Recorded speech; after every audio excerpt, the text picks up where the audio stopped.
Buenas tardes, estimados con todos. ¿Me confirman si me escuchan, por favor?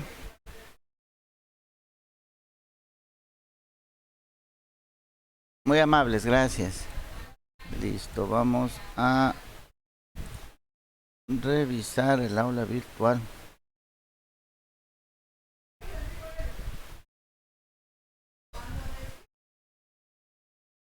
Está subido la clase de ayer, ¿no? Estamos al día con el aula virtual. Quienes no asistieron pueden revisar el video, ¿no? O si algo les quedó en duda, igual, de la misma manera. Pendientes, el foro era para el día de hoy, ¿no? Hoy se vencía el foro, espero que todos hayan participado.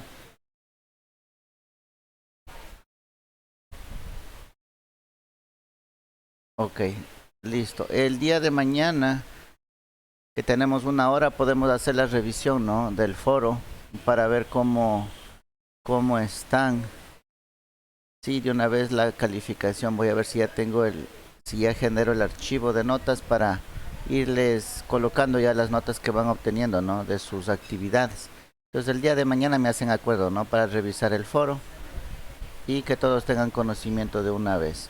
Entonces por el día de hoy aprovechemos las 2 horas y continuemos con lo que tenemos planificado, ¿no? En el contenido de la asignatura. Para ver si ya terminamos con la primera parte de la introducción y de los dispositivos semiconductores de potencia. La próxima semana ya estaremos subiendo la tarea 2, ¿no? Que es justamente un poquito más respecto a una consulta de lo que estamos viendo, ¿no? Del modo de control de los dispositivos semiconductores de potencia. Ya. Entonces, en sí, ¿qué es lo que se intenta que consulten? Ya hemos visto, ¿no? Vamos a pasarnos a la guía.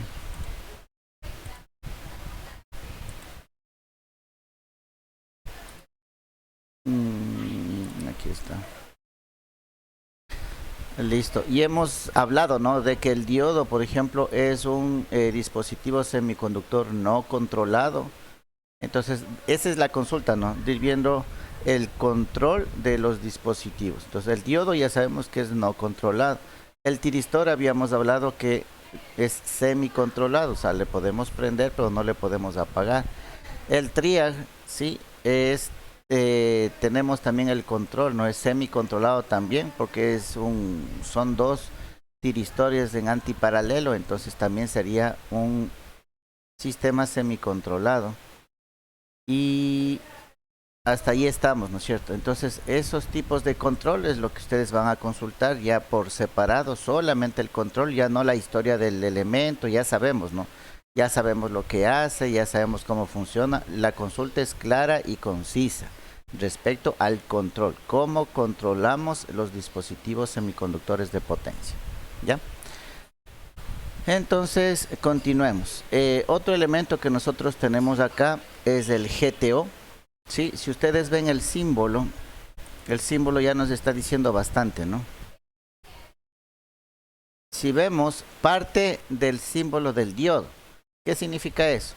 Que permite la circulación en una sola dirección, ¿ya? Adicional vemos que tiene la compuerta y que la compuerta tiene dos flechas, uno hacia afuera y otro hacia adentro. Entonces, intuitivamente nos hace pensar que este dispositivo, el GTO, este sí ya nos va a pedir, nos va a poder, perdón, permitir el control de activado y desactivado. ¿Ya? Entonces vamos a ver, la simbología justamente lo que trata es de esquematizar las características principales de un elemento, ¿no es cierto? El diodo como flecha nos indica la dirección, ya intuitivamente la dirección en la que va a circular. La compuerta de que va a tener un disparo, el tiristor, ¿no? Va a tener disparo, en ese caso solamente se activa pero no se desactiva. Y en este nos está diciendo claramente, ¿no? Que podemos activar y desactivar a través de la compuerta. Entonces, miren, está conformado todos los dispositivos semiconductores con las junturas, ¿no? De lo que habíamos hablado al inicio, la juntura P, la juntura N, juntura P, juntura P, juntura N, ¿sí? Todo nace a raíz de los semiconductores tipo P y N, los silicios dopados, ¿no? Entonces, esa es la constitución, la construcción de este dispositivo. El, el funcionamiento ideal es lo que vemos aquí en esta gráfica, el funcionamiento ideal del dispositivo, que nos indica que podemos bloquearle, ¿no? Bloquear en directo. ¿Hasta qué? Hasta que nosotros le activemos, ¿no? Entonces, no basta solamente con que esté polarizado de manera directa, sino que también debe estar disparado, ¿no? Debe haber una señal en la compuerta, un voltaje en la compuerta. Entonces, cuando esto, buenas tardes, cuando esto sucede, entonces ahí sí permite la conducción de corriente. Si es que está polarizado de manera inversa, simplemente no hay circulación de corriente. ¿Ya? Dice, permite bloquear solo voltajes positivos, ¿sí? Asimétrico, o positivos y negativos de manera simétrica, ¿ya? Conduce corrientes en un sentido, ¿sí? Eso ya lo acabamos de decir. Y la compuerta de control permite encender y apagar el dispositivo. Miren, justamente lo que habíamos indicado, ¿no? Lo que nos dice la simbología. Entonces, a través de la compuerta nosotros ya tenemos un control completo, ¿no? Podemos encender y podemos apagar el dispositivo.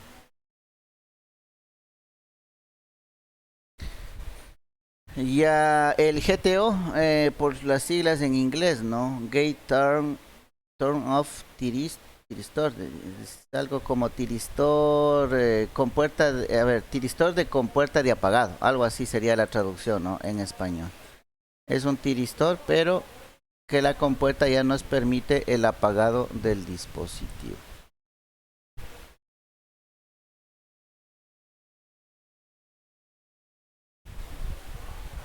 Al igual que los elementos anteriores, la presentación de estos elementos son como los mostrados aquí en la figura. Ya en la clase anterior habíamos hablado un poco de eso, de la concepción que debemos tener. Dice, necesita altas corrientes para el apagado de un quinto o un cuarto de la corriente del circuito. ¿Ya? Entonces, miren, necesita cierta corriente para poder apagarlo, ¿no? Al elemento. Dice que es proclive a fallas, ¿ya? Y industrialmente, perdón, industrialmente dice que está ya descontinuado, ¿sí? El GTO, eso no significa que no encontremos equipos o sistemas con estos elementos, ¿no? Que esté descontinuado significa que ya su fabricación no es en masa, pero debe mantenerse un stock por los equipos que ya existieron y salieron, ¿no? Entonces, miren, por las desventajas que presenta, no tanto las desventajas, sino que ya se desarrollaron nuevos elementos que mejoran las características, entonces ya fueron reemplazados. Esa sería la razón principal.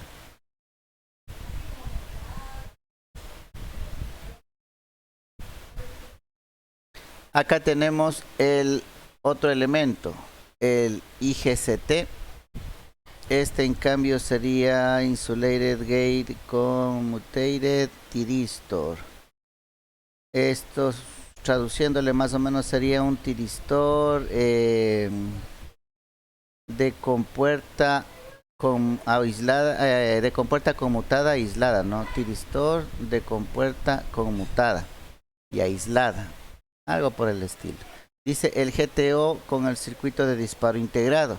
Entonces es la suma, ¿no? Es la suma de acá del elemento GTO que teníamos anteriormente, pero ya viene con toda la circuitería, si ustedes pueden ver acá, con toda la circuitería de disparo, ¿no? Ya viene junto con el elemento, ¿ya? Entonces con este circuito de disparo, que como nos indica acá es un arreglo de condensadores, y se permite lograr obtener las altas corrientes. ¿Se acuerdan que una de las desventajas del GTO era que necesitaba corrientes altas para el apagado? ¿Ya? Entonces, para darle solución a ese inconveniente del GTO, en el IGCT lo que hicieron fue ya colocarle de una vez el circuito, ¿no? El circuito de control. Y este sí garantiza obtener las corrientes que son necesarias para apagar el elemento. ¿Ya? Entonces es una mejora, ¿no? El IGCT es una mejora del GTO. Aquí tenemos la simbología. ¿Ya? Igual parte del, como base de la simbología del diodo, porque permite la circulación de corriente en una dirección. Y la compuerta. En este caso tiene símbolos especiales por la característica que tiene, ¿no? Perdón. Esto en cuanto a los derivados del diodo, podríamos decir, ¿no? Todos derivados del diodo como elemento base. Entonces, haciendo un recuento, tenemos el diodo, tenemos el triac SCR, ¿sí? Perdón, tenemos el diodo, tenemos el tiristor SCR, ¿sí? Del tiristor tenemos el triac. Del triac tenemos el GTO y el IGCT. Todos con el mismo principio, ¿no? Circular corriente en un solo sentido, excepto el triac, que permite la conducción en los dos sentidos, ¿no? Ya. Ahora vamos con el otro elemento también base, el transistor bipolar de potencia. Esto ustedes ya debieron haber revisado en la asignatura de electrónica, ¿no? El transistor, cómo se le utiliza, cómo funciona. Aquí tenemos la simbología, no se ve muy bien la flecha, pero aquí hay la flechita, ¿no? Entre base y emisor. Si es que la flecha va hacia el emisor es un NPN, si es que la flecha va hacia la base es PNP. ¿Ya? Entonces hay de los dos tipos, transistor NPN, PNP, y es de un bipolar de unión, ¿no? Unión bipolar. Así es como se lo conoce. Al tratarse de transistores de potencia, ya los encapsulados van a ser de este tipo, ¿no? De metálicos, ¿sí? O de los parcialmente metálicos. Este tipo de encapsulado tiene la parte metálica por atrás y tiene el orificio para ser sujeto al disipador de calor, ¿no es cierto? Entonces aquí tenemos la presentación. Estos serían transistores ya de potencia.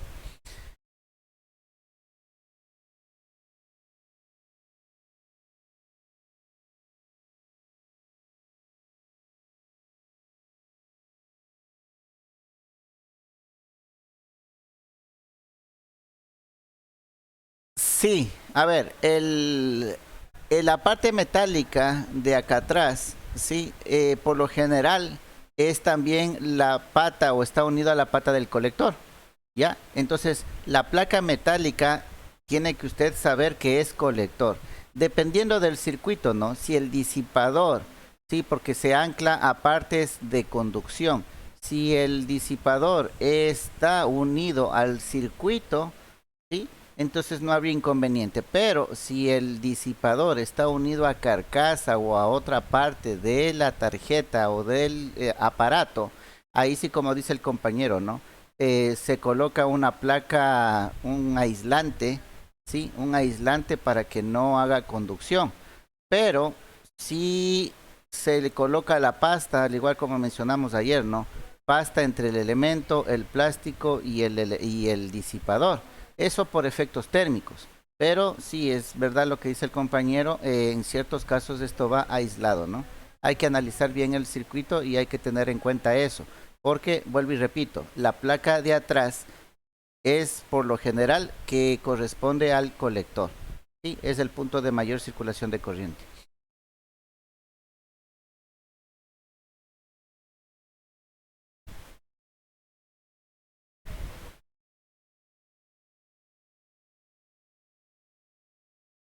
Sí,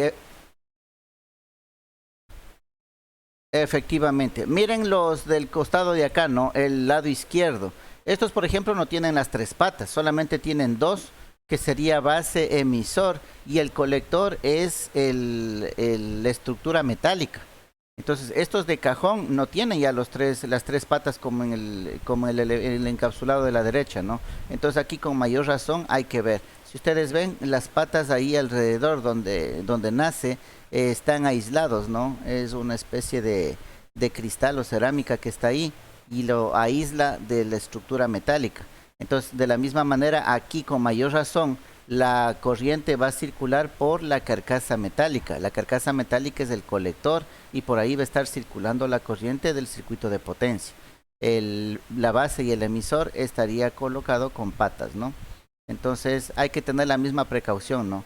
Sobre el montaje.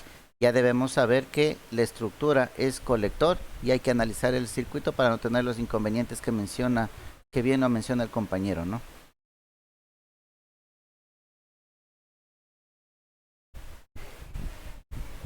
Ok, entonces este sería el elemento, ¿no? El elemento base, el transistor.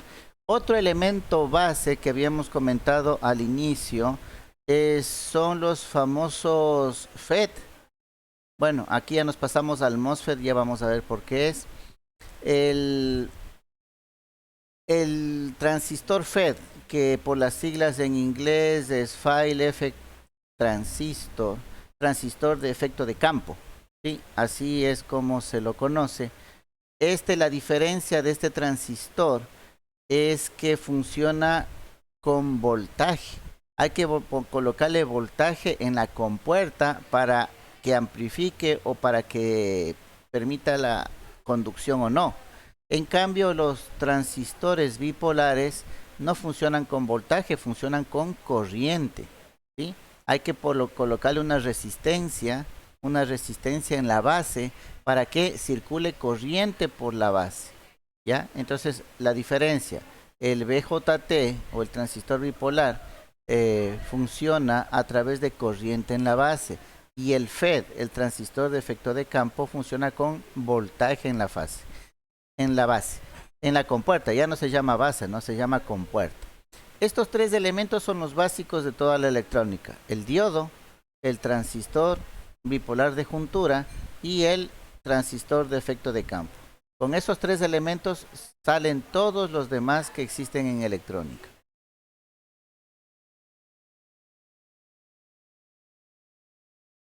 Eh,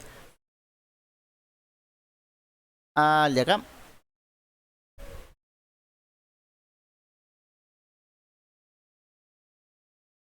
Ok. Ya, entonces el MOSFET, sí, el MOSFET es está construido con dos transistores, sí, un NPN, un PNP y un FET. Ah, no, perdón, me equivoco. No es el MOSFET, el IGBT que vamos a ver acá adelante. Este IGBT está conformado por un transistor NPN, un PNP y un MOSFET. ¿Ya? Entonces, para que vayan viendo cómo va cambiando, ¿no? Cómo va cambiando la construcción de cada uno de los elementos. Vamos viendo características. Otra que le diferencia al transistor bipolar del MOSFET. El transistor bipolar, al ser accionado por corriente, ¿sí?, permite manejar bastantes potencias. La potencia que maneja es grande. Pero el switcheo que nosotros podemos hacer, debido a que es accionado por corriente, la frecuencia de switcheo es baja, ¿ya? ¿Por qué? Porque tenemos que controlar corriente. En cambio, en el MOSFET, en el transistor de efecto de campo con tecnología MOS, al ser accionado por voltaje, es mucho más fácil switcharle, ¿no? ¿Por qué? Porque ponemos voltaje, quitamos, ponemos voltaje, quitamos, ¿ya? Entonces la frecuencia de switcheo va a ser mucho mayor, ¿no? Podemos switcharle cada vez más rápido, pero la corriente del circuito de potencia no es tan elevada. Ahí se compensa, ¿no? Entonces, el transistor, sí, permite manejar mucho más potencia, pero el switcheo no es tan rápido. El MOSFET permite switchar más rápidamente, pero el circuito de potencia no es tan grande. Entonces, por eso es que unieron las características de estos dos, ¿sí? Unieron la característica del transistor para manejar potencia y del MOSFET para el switcheo. Y así es como nace el famoso IGBT. Este elemento ya es muy utilizado en la industria. Casi todos los inversores, los variadores de velocidad de motores y todo ese tipo de equipos utilizan estos elementos, los IGBTs. ¿Sí? ¿Por qué? Es el más versátil de todos los elementos. Está, como vamos a verle más adelante, está en la etapa media, ¿no? Maneja medias potencias, ¿sí? Y maneja frecuencias medias, o sea, no está ni tan lento para el switcheo ni tan rápido, está en un rango medio. Y en las potencias, no es que maneje potencias altas, pero sí maneja potencias medias. Entonces la versatilidad de este elemento le hace ser uno de los más utilizados dentro de las aplicaciones, ¿no?, que existen. ¿Ya? Entonces, esa es la aplicación de estos transistores. Transistores de efecto de campo. Los encapsulados ya van variando, ¿no? Cada vez ya tienen formas diferentes. Bueno, estas se mantienen, ¿no? Este encapsulado es típico. La misma consideración, ¿no? La misma consideración anterior de lo que vimos con el transistor. Y acá, en el IGBT, como les había mencionado, si miran el circuito equivalente, ahí pueden ver, ¿no? En la parte superior derecha es un transistor PNP. ¿Por qué? Porque la flecha está hacia la base, ¿no es cierto? Entonces un PNP en cascada con un NPN. Si ustedes ven el de acá es NPN, la flecha está de la base al emisor. Entonces son dos transistores en cascada. ¿Para qué sirve esto? Para que la corriente a través del transistor, la corriente entre colector y emisor, que significa el circuito de alta potencia, sea mayor. ¿Ya? Y por el otro lado, ¿qué es lo que le switchea a estos transistores? El circuito realizado por el MOSFET que tenemos en la compuerta. Entonces, switchamos el MOSFET en la compuerta que nos permite un switcheo mucho más rápido que el transistor. Entonces, con eso obtenemos un nuevo elemento mucho más rápido y de mayor potencia. ¿Ya?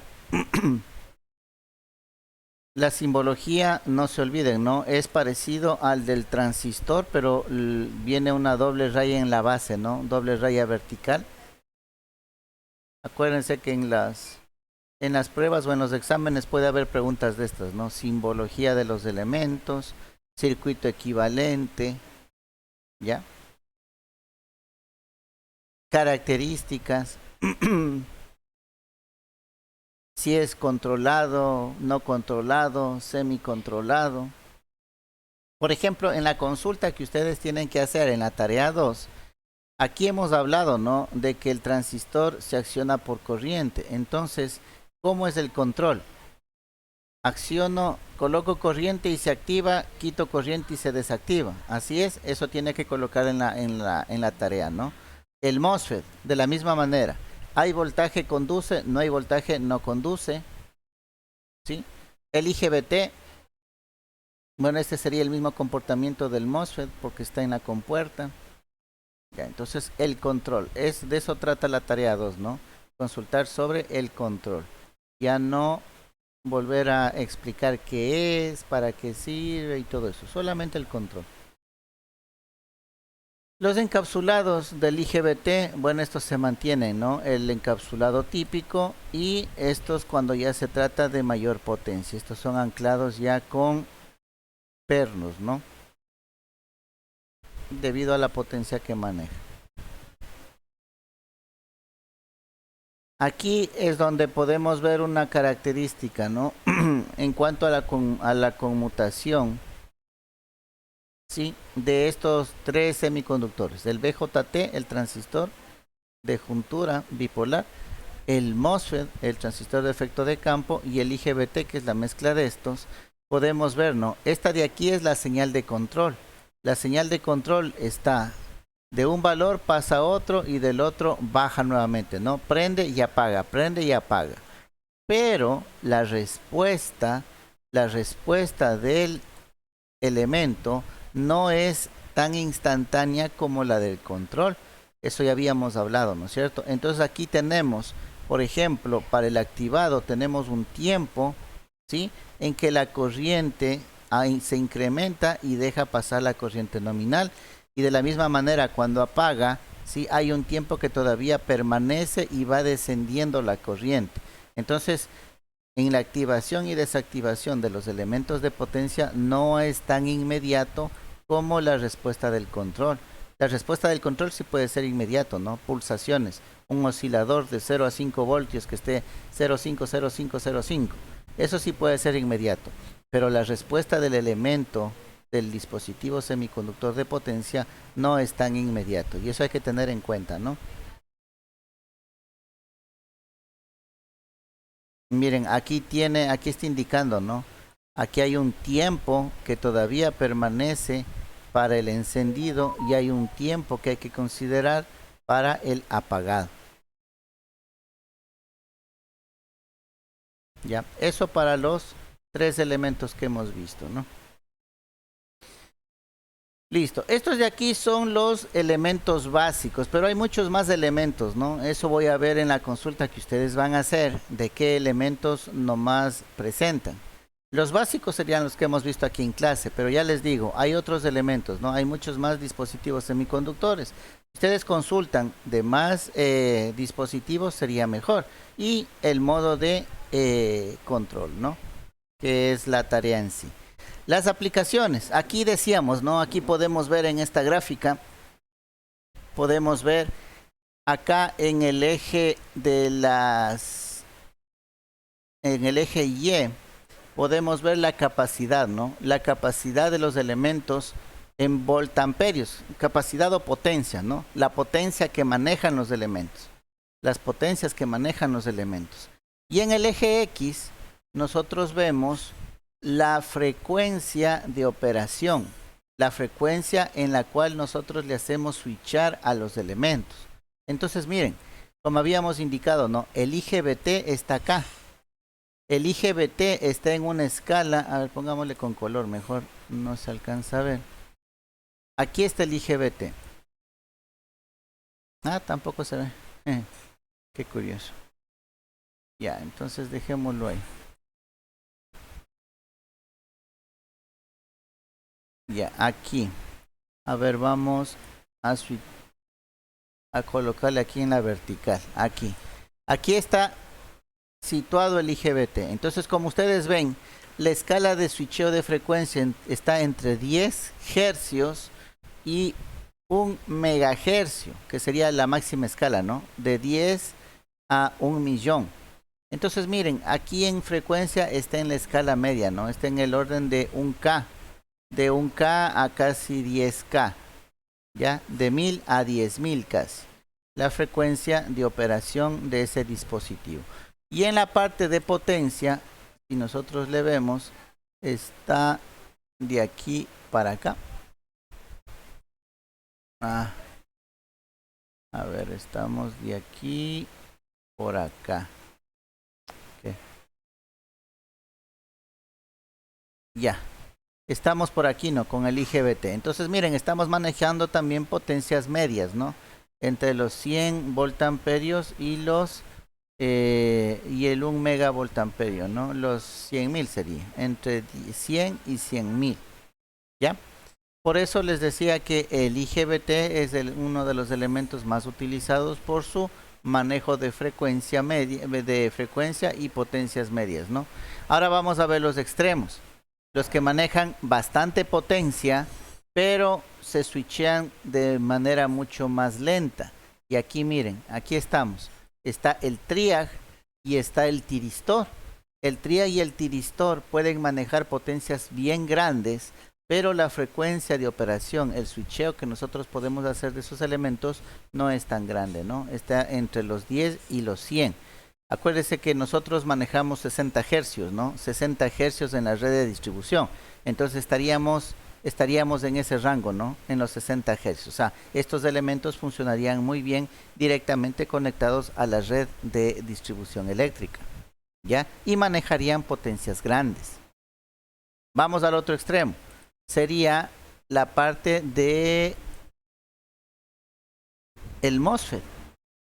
Ya, miren, acá está el MOSFET. El MOSFET, en cambio, maneja las potencias más grandes, ¿no? Estaba en los 100.000 hercios, ¿sí? Pero las potencias son bajas, estamos de 0 hasta, pongámosle 500, ¿no? 500 voltamperios, ¿sí? No llegamos ni siquiera a los 1000 voltamperios, ¿ya? Entonces el MOSFET sí permite un switcheo rápido, pero maneja potencias bajas. Y aquí podemos ver las diferentes aplicaciones, ¿no? En la industria vamos desde los de mayor frecuencia. Los que mayor frecuencia utilizan son los equipos de audio, los equipos de radio, ¿no? Los equipos de video, audio, las fuentes switchadas de las computadoras. Aquí están las fuentes de las computadoras. Aquí están los equipos de audio, de video, ¿sí? También estarían los equipos de comunicaciones, ¿no? Los equipos de comunicaciones también manejan switcheos grandes. En la industria del automóvil también, ¿no? En la industria del automóvil también están los MOSFET, ¿ya? Un poquito más hacia la izquierda, donde tenemos, ¿qué elementos tenemos aquí? Creo que está en negro, no se alcanza a ver. Bueno, aquí en esta banda de acá tenemos las aplicaciones del control, el control de los motores, ¿sí? Tanto con IGBTs. Acá hay otro elemento, no aparece el nombre. En la industria, ¿no? Las industrias robotizadas para el control de los robots, ¿sí? También el switcheo no es tan rápido, pero sí manejan potencias medias, ¿no? En la parte de acá abajo tenemos los microondas ya electrodomésticos, ¿no? En el hogar, aplicaciones del hogar. Tenemos las microondas. Tenemos en la parte de acá abajo las refrigeradoras, los equipos de aires acondicionados, ¿sí? Los que vienen, ¿se acuerdan que hablábamos? Los que venían con tecnología inverter y todo lo demás, los que permiten el control, ¿ya? Entonces aquí están, ¿no? Toda esa línea de electrodomésticos. Están los aires acondicionados, las neveras y todo eso. Funcionan con IGBTs para el control. También con los módulos de transistores e IGBTs trabajan los famosos UPS, ¿no? Las fuentes ininterrumpidas de poder. Sí, ininterrumpido power supply, uninterrupted power supply, algo así. Fuentes de poder ininterrumpidas, ¿no? Entonces también switchean, acuérdense que estos funcionan con baterías, entonces a través de las baterías, que es voltaje DC, convierten en AC y con eso mantienen la computadora, las computadoras o los centros de cómputos prendidos luego de un fallo en la energía eléctrica, ¿no? Permanecen prendidos por un cierto tiempo nada más, no son generadores. Estos sirven solamente para que los equipos de cómputo no pierdan la información y puedan ser apagados adecuadamente, o que le dé tiempo para prender el sistema auxiliar de energía. Y para eso sirve el UPS. Hay muchas veces que las personas compran el UPS y creen que es generador, ¿no? Entonces se va la energía, no, tranquilos, yo tengo UPS, pero el UPS le soporta solamente 10 minutos, 15, 20 a lo máximo. Ya no son generadores. Si en esos 15 minutos no prendió una energía de respaldo, pues mejor apague las computadoras de manera adecuada para que no se dañe, que para eso fue hecho el UPS, ¿no? ¿Qué más en este nivel? Ya en el nivel de los GTOs también están, ¿no? Los UPS, está con IGBTs y GTOs, con eso trabajan los UPS. Los trenes eléctricos que vimos también en la parte introductoria de los convertidores, manejaríamos los GTOs, ¿no? ¿Por qué? Porque manejan potencias y también elevadas, ¿no? Potencias grandes. En las máquinas de lavado, aquí tenemos las lavadoras. No sé, ¿alguien quería decir algo?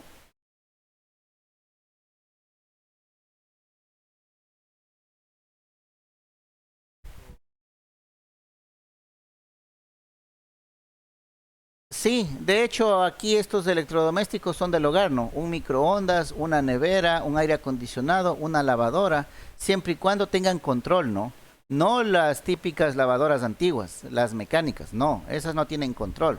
Tienen una secuencia, Sí, no solamente digitales, las que vienen marcadas con tecnología inverter. En esos tipos de equipos podemos ver estos elementos semiconductores de potencia. ¿Ya?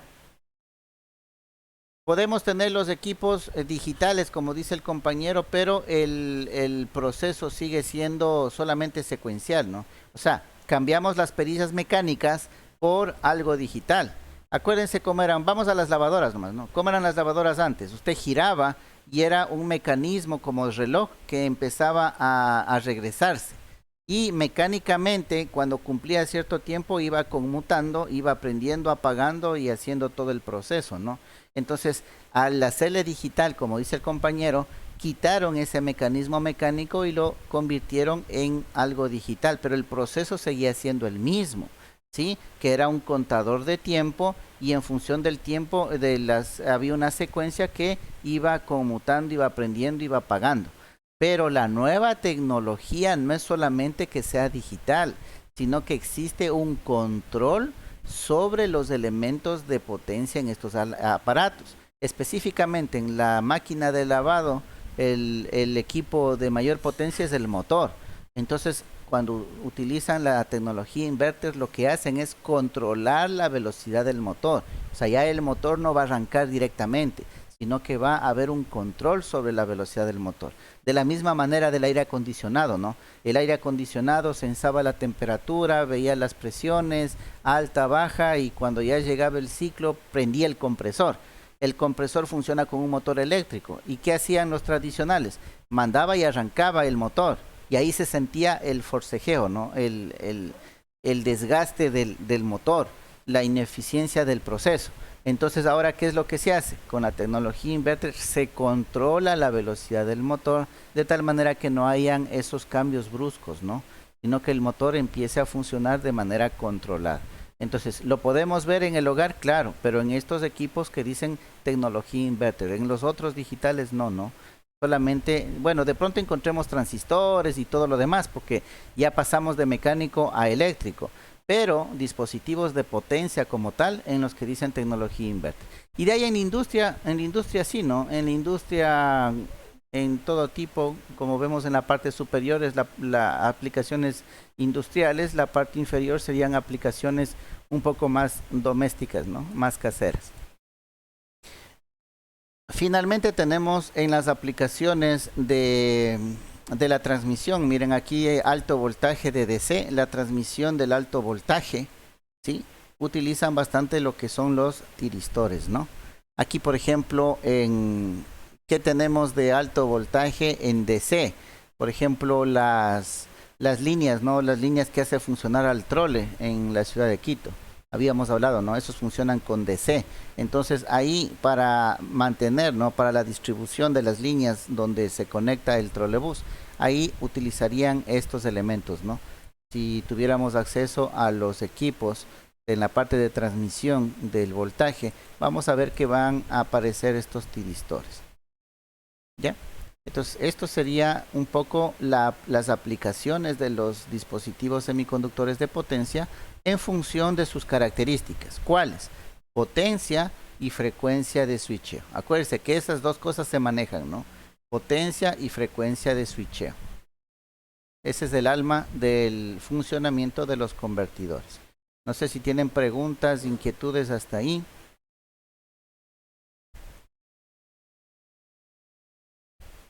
Para que tengan una idea, ¿no? De qué potencia estamos hablando. Aquí tenemos el diodo, ¿no? Los diodos como elementos de potencia. No digo que no hayan diodos de menores valores, ¿no? Pero ya como dispositivos de potencia, con estas presentaciones de acá, con estas presentaciones que nosotros vemos acá, van a manejar estos valores. Por ejemplo, voltajes. Este diodo ya puede manejar hasta 8500 voltios. Imagínense, 8500 voltios y 1200 amperios. ¿Ya? Eso estaría manejando, ¿no? Eso estaría manejando este diodo de aquí, el de estas características. Bueno, de hecho este del ejemplo dice 3600 voltios y 1400 amperios, ¿no? Este de la gráfica da estas características. El tiristor, miren, el tiristor, el del ejemplo de aquí, de la marca Semicron, dice que maneja 2800 voltios y 1000 amperios. ¿Ya?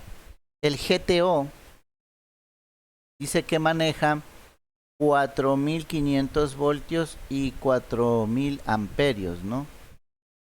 El ejemplo, los ejemplos que están acá, ya vamos a ver los parámetros máximos. Acá el IGCT de ABB dice que este de aquí del ejemplo maneja 5500 voltios y 900 amperios. Y el IGBT de la marca Infineon dice que trabaja 6500 voltios y a 750 amperios. ¿Ya? Ahora, pero ¿cuáles son los rangos máximos?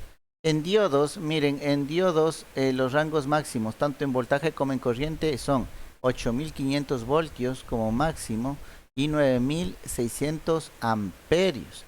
Los tiristores trabajan a mayor voltaje, miren, hasta 12000 voltios pueden trabajar los tiristores y 5000 amperios.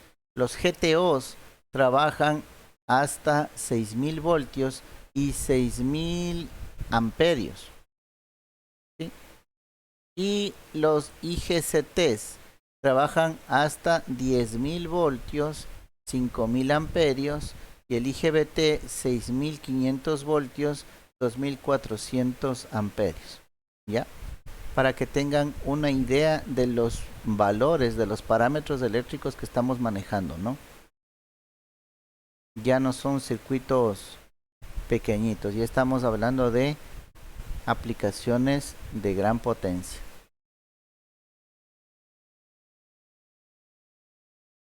La evolución, como ustedes saben y como vimos, ¿no?, anteriormente, un nuevo elemento han formado o han desarrollado en función de elementos bases. Así es el IGBT, ¿no? El IGBT se desarrolló uniendo el BJT con el MOSFET, ¿ya? Entonces, miren, el IGBT obviamente en tiempo nació luego de estos transistores de acá. Aquí más o menos está una evolución, ¿no? El primer elemento que aparece en los años 70 o alrededor de los años 70 es el diodo, ¿no? El diodo. Luego del diodo aparece el tiristor. ¿Se acuerdan que la base del tiristor, del GTO y del IGCT era el mismo diodo? Entonces, luego del diodo aparece el tiristor por los 10 años después, ¿no? Por la década de los 80. Por la década de los 90 ya aparece el GTO, por la década de los 2000 ya aparece el IGCT.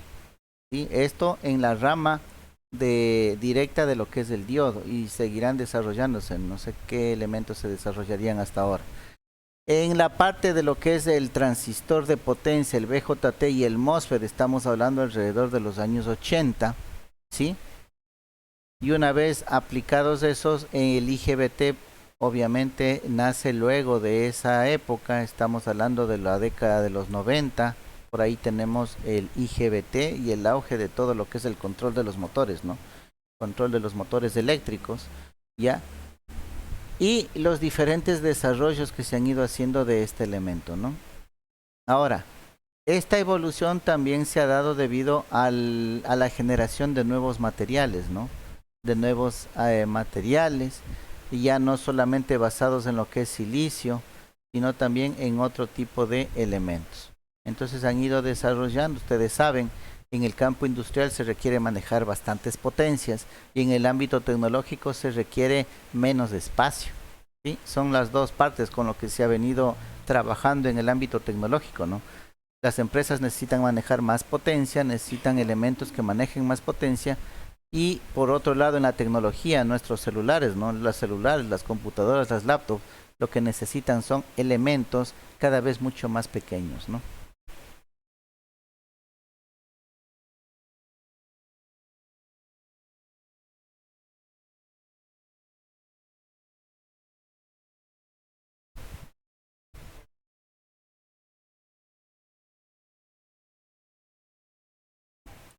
Mm.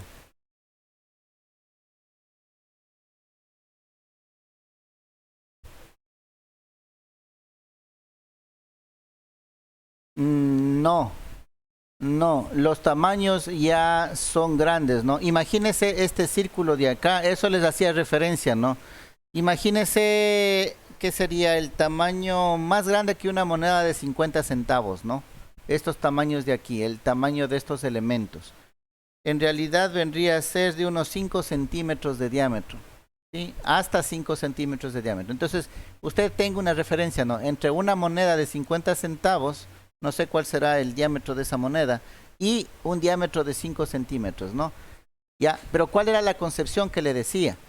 Es que imagínese que esto fuera una sección de un cable, ¿no? Imagínese un cable de 5 centímetros.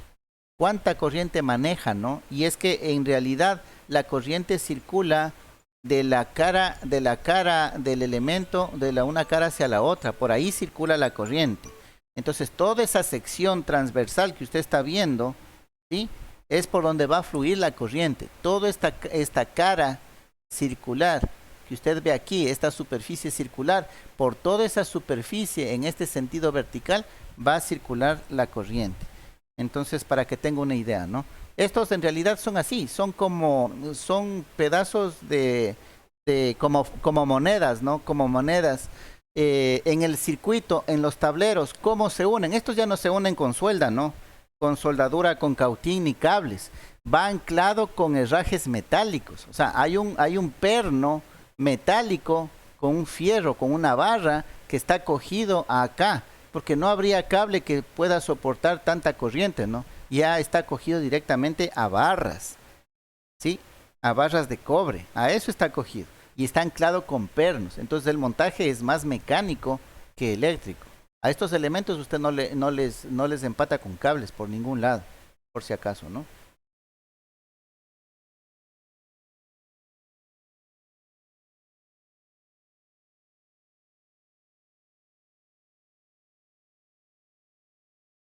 Mm, no, a ver, ya le vamos a hacer un ejemplo para que esté un poquito más claro. Déjeme marco por aquí nada más.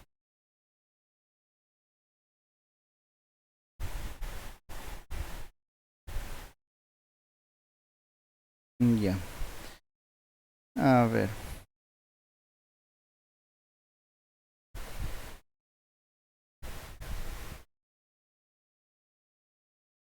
Vamos a explicar esto un poquito mejor.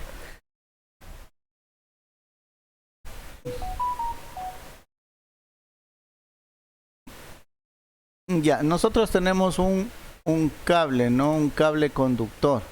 Vamosle viendo, dibujémosle por aquí. Bueno, el cable conductor, tenemos el aislamiento, ¿ya? Y por acá nosotros tenemos el cobre, ¿no es cierto? El cobre, los hilos de cobre que salen, ¿ya? Entonces, nosotros tenemos esto por calibres, ¿no? El AWG. Imagínense el más común que nosotros tenemos en la casa, que sería un 14 AWG. Un número 14 AWG.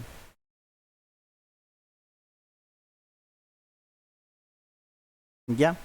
Es el cable más común, ¿no? Que nosotros podemos ver por ahí en una extensión, en el circuito de toma corrientes o algo de eso. Mire ese calibre de cable. Este no sé cuánto de corriente permite circular. Pongámosle que circule unos 3 amperios. ¿Ya? 3 amperios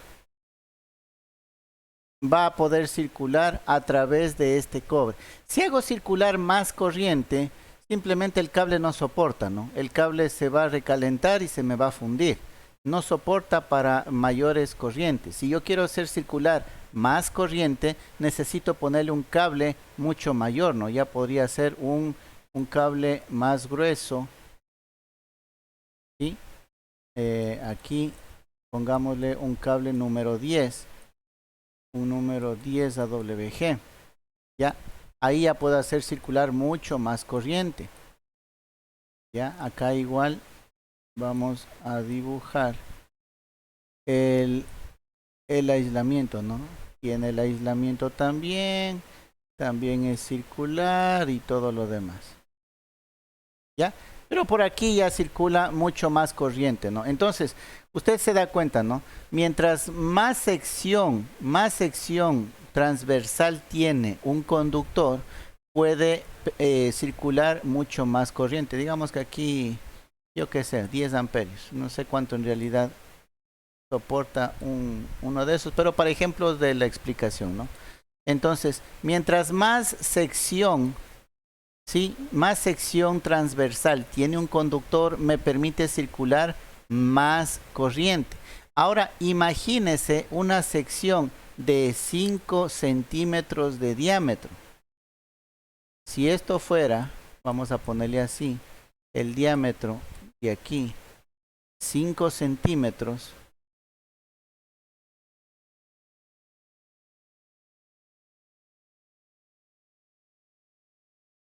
el 10 AWG.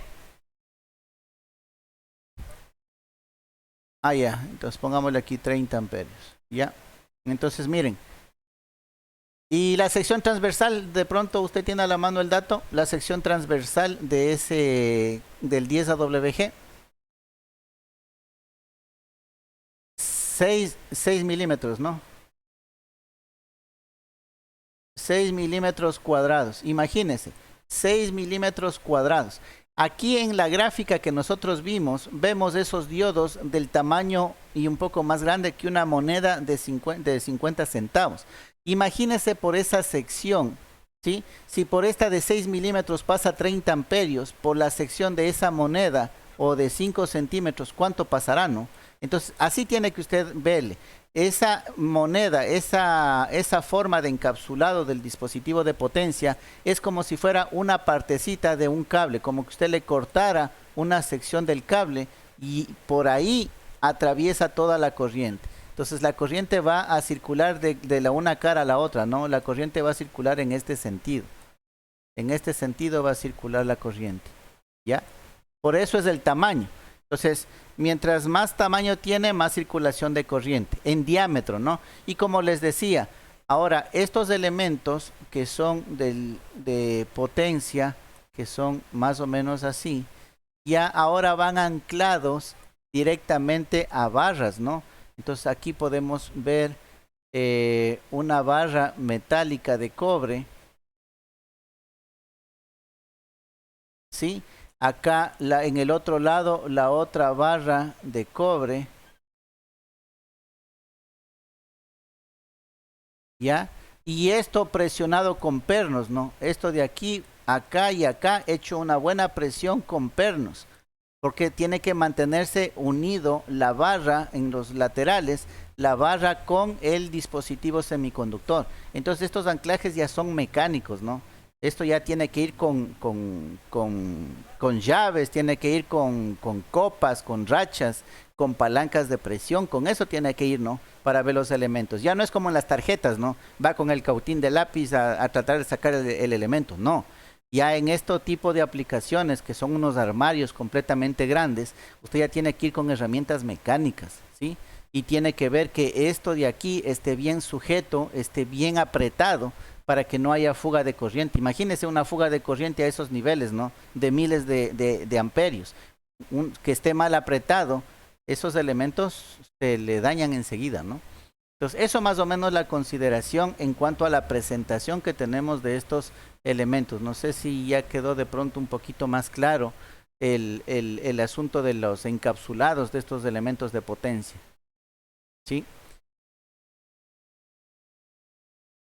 Ya, ok. De todas maneras, déjeme ver si podemos ver en el internet. En el internet algún tipo de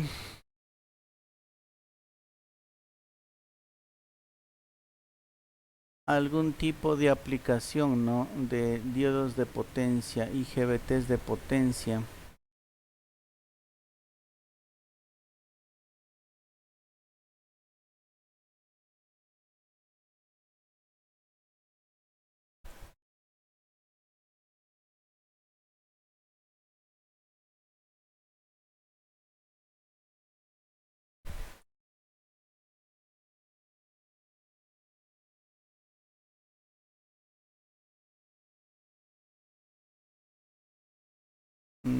Me ayuda con el... A ver, el micrófono, ya le silencio. Ok.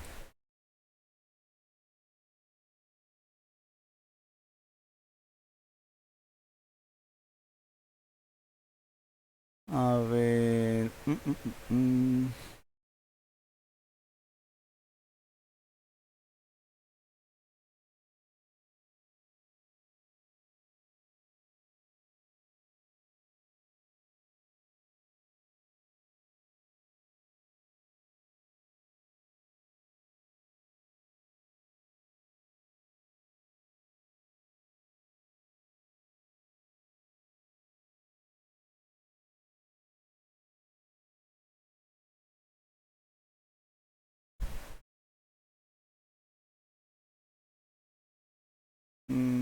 no, no hay un tablero como para mostrarles.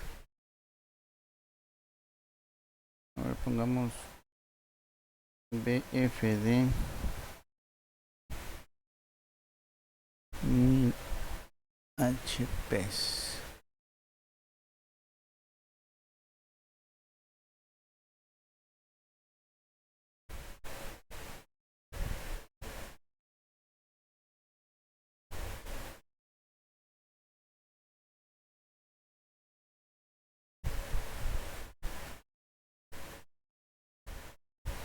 Oh, no.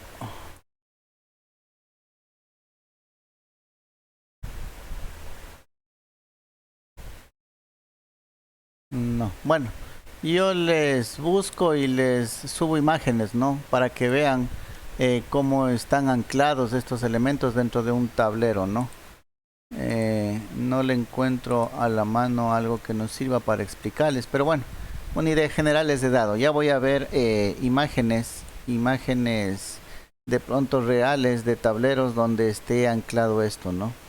Estén anclados estos elementos para que vean las barras y las sujeciones mecánicas con las cuales están conectados estos elementos. Vuelvo y repito, estos elementos ya no se los suelda con estaño, ni van unidos a cables, no, estos ya van unidos directamente a barras de cobre.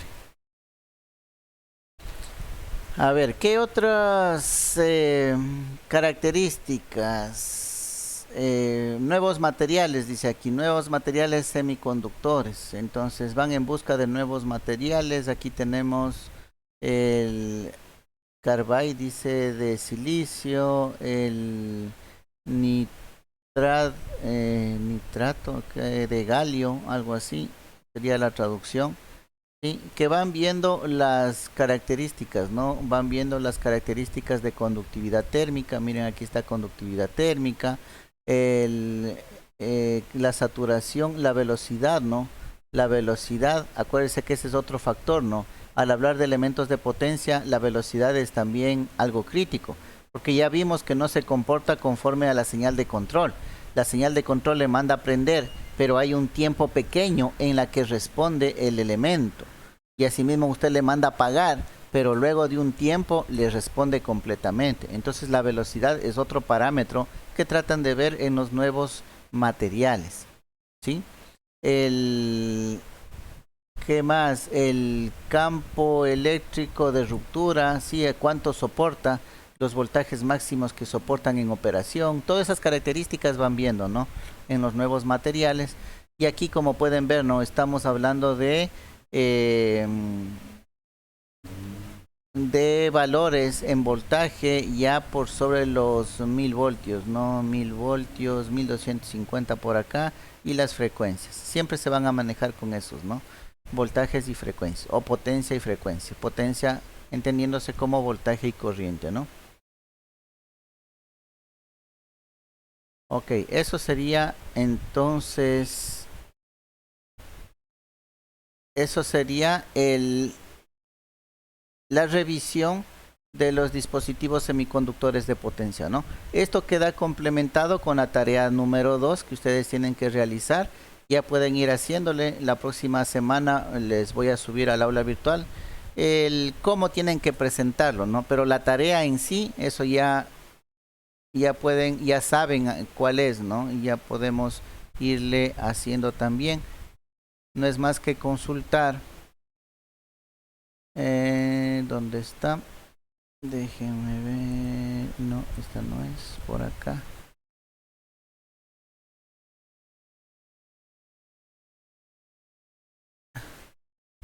Es consultar sobre el control, ¿no? El control de los dispositivos semiconductores de potencia. Esa es la tarea. Ustedes ya la saben, entonces ya la pueden ir haciendo. Aquí dice, ¿no? Tarea 2, consulte sobre el modo de control de los dispositivos semiconductores de potencia y sus aplicaciones, dice. Bueno, algo de las aplicaciones ya hemos visto, ¿no? Entonces le complementa con aplicaciones. Vuelvo y repito, no solamente de los elementos que hemos visto en clase. Los elementos que hemos visto en clase han sido los principales, los más utilizados.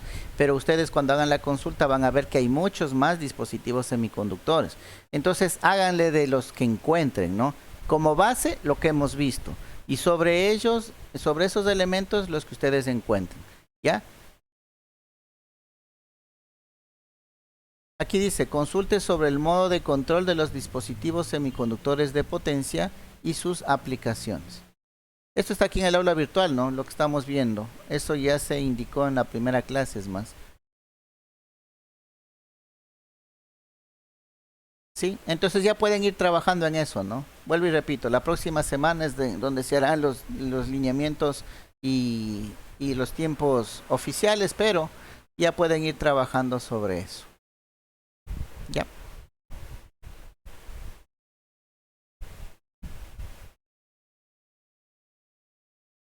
Ok, listo.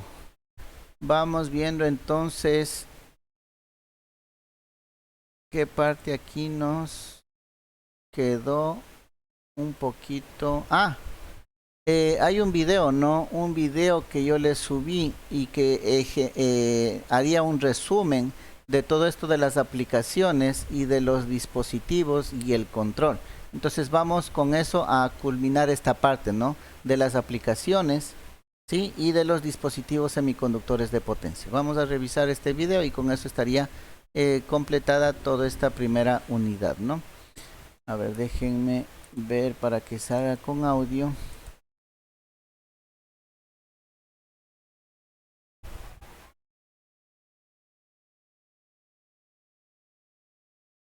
Mm,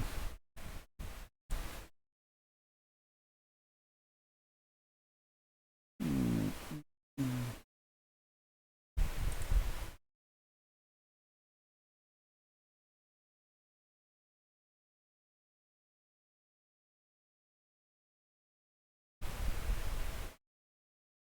mm. Ya, a ver, me confirman si es que sí se escucha, ¿no?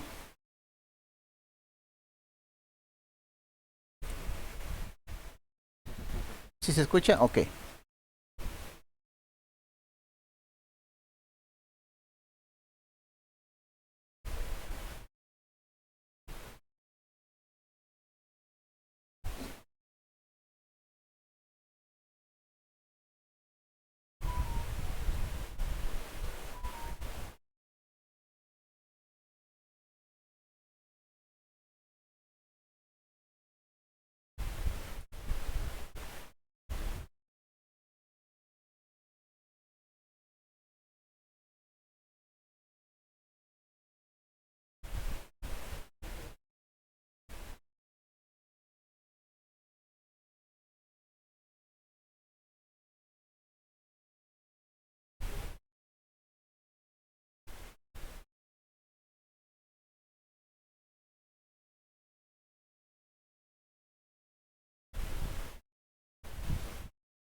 Ahí está la explicación de lo que les decía, ¿no? En los electrodomésticos, los que dicen tecnología inverter, es justamente porque realiza el control del motor del compresor, versus el otro, ¿no? Que solamente trabaja por ciclos, prende, apaga.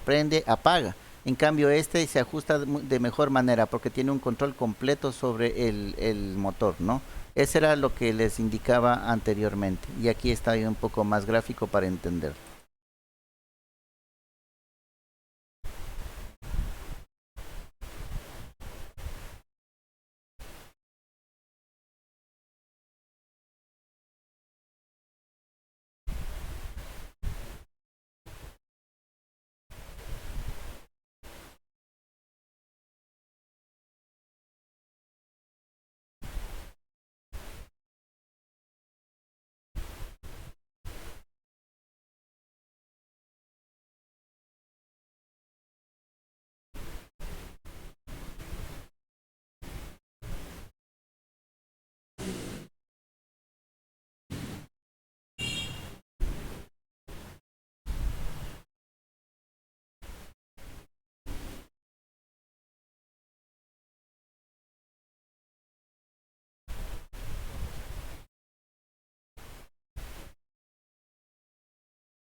Listo, jóvenes. No sé si aquí hemos visto de manera general, ¿no? De manera general, todo lo hablado hasta el momento, la conversión de la energía, el uso de los dispositivos semiconductores de potencia que básicamente trabajan como interruptores, ¿no?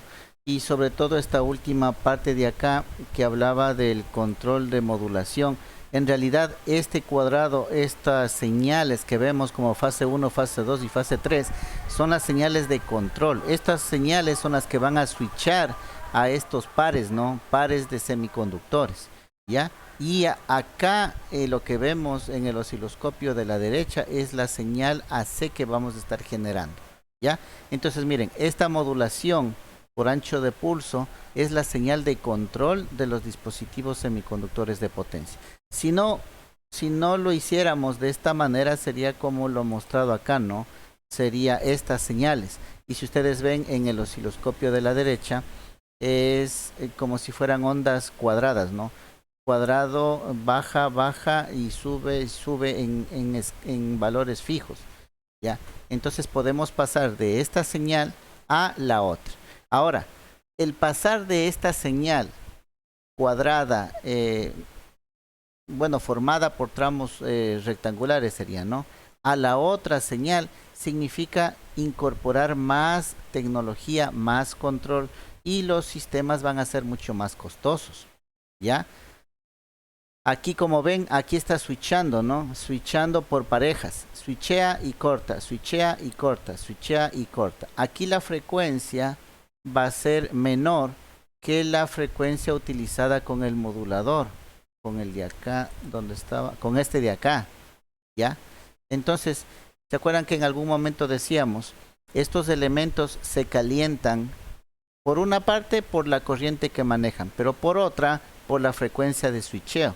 Entonces, si nosotros cada vez que demos una señal sinusoidal más perfecta, necesitamos incorporar más control, más tecnología en el control y debemos hacerles más robustos a nuestros circuitos. ¿Por qué? Porque se van a calentar más. Por eso es que la refrigeración de estos elementos es más crítico. Entonces, un poco de conclusión de esta parte, ¿no? Mientras más queremos que la señal se asemeje a una onda senoidal controlada, ¿sí? El dispositivo, el variador va a ser más costoso. ¿Por qué?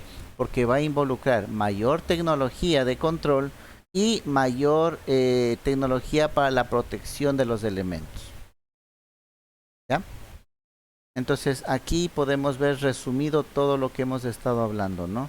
De los convertidores, de las aplicaciones, de las fases. Aquí, por ejemplo, estamos utilizando dos convertidores, ¿no? El primer convertidor es el AC/DC, que estaría conformado por estos diodos rectificadores, y el otro convertidor sería el DC-AC, que sería el inversor. Estos 6 diodos semiconductores switchando alternadamente para nuevamente generar la onda, ¿ya? Y como habíamos dicho en las aplicaciones que revisamos al inicio, ¿no? Si yo quiero controlar la frecuencia, lo primero que hago es eliminar la frecuencia de la red. El momento que rectificamos, estamos eliminando la frecuencia. Si teníamos 50 o 60 Hz en la red de distribución de la energía eléctrica, lo eliminamos porque la DC no tiene ninguna frecuencia. Y una vez que tenemos una DC pura, ahora sí, nosotros nos creamos nuestra propia señal AC con nuestros parámetros, ¿sí? Parámetros fijos en amplitud y parámetros variables en frecuencia. ¿Qué más? Las aplicaciones, bueno, este estuvo, la explicación de esto, ¿no?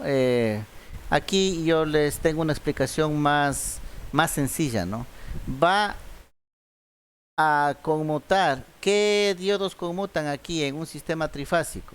En la parte superior, por donde sale la corriente, el que más voltaje tenga. Si ustedes ven aquí en la sección 1, tenemos la onda roja, la azul y la amarilla.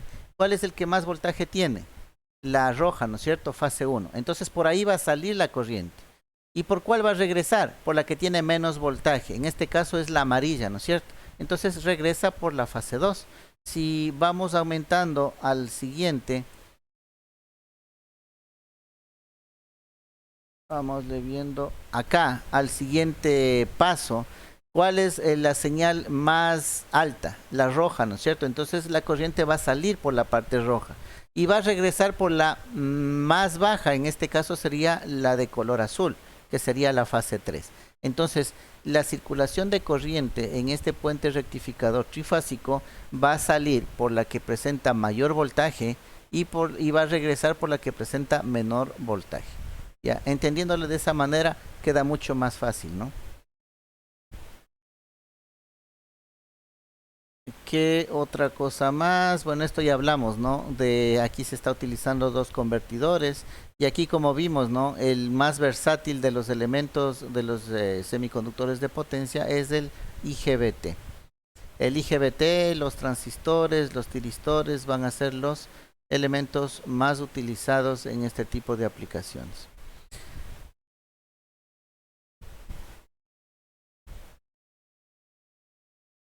Bueno, aquí tienen un poco más de recordatorio, ¿no? De la parte de electricidad. Esto ustedes ya deben conocerlo muy bien. Si es que no, bueno, ya tienen una idea mucho mejor, ¿no? De lo que es la generación de corriente alterna y lo que es la corriente directa.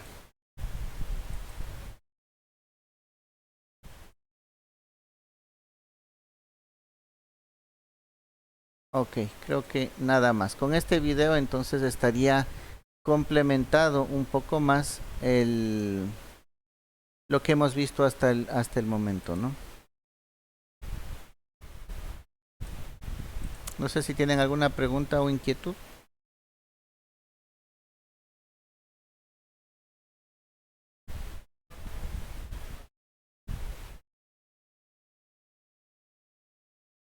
Ok, listo. Sí, esa es la primera parte entonces de este contenido, ¿no? Hemos visto las aplicaciones que tiene y estamos hablando de las aplicaciones ya prácticas industriales, ¿no? De la electrónica y de los dispositivos semiconductores los más utilizados, ¿no? Y cómo se utilizan. Esa es la primera parte. Y aquí en adelante ya vamos a revisar, a empezar a ver desde la próxima semana, nos vamos a adelantar un poco con los convertidores de potencia, ¿no? Los convertidores, empezando con los convertidores AC/DC, ¿sí? Los que estarían, los más fáciles, ¿no? De hecho, esto ya deben haber ustedes revisado en la asignatura de electrónica normal. Los rectificadores, ¿no? Rectificador de media onda, rectificador de onda completa, ¿sí? La única diferencia sería que ahora estamos trabajando con potencias grandes, pero el rectificador va a seguir siendo el mismo, ¿no? De hecho, es un sistema o una conversión no controlada, entonces no hay más vueltas que darle, ¿no? Es el mismo funcionamiento, sea para un rectificador pequeño con voltajes pequeños, 5 voltios, 10 voltios, 12 voltios, que para trabajar con cientos o miles de voltios, ¿no? Es la misma. Entonces en esta parte no va a haber complicaciones, de pronto eso lo veremos desde la próxima clase y podemos adelantar con eso.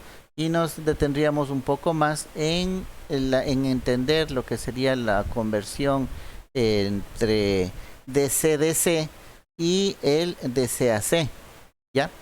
Esas dos son las que necesitan un poquito más de análisis y comprensión para que se entienda.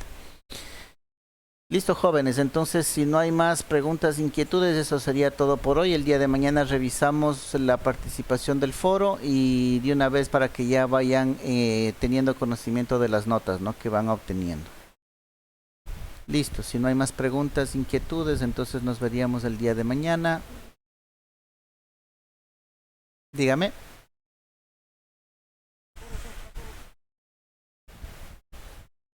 No le escuché muy bien.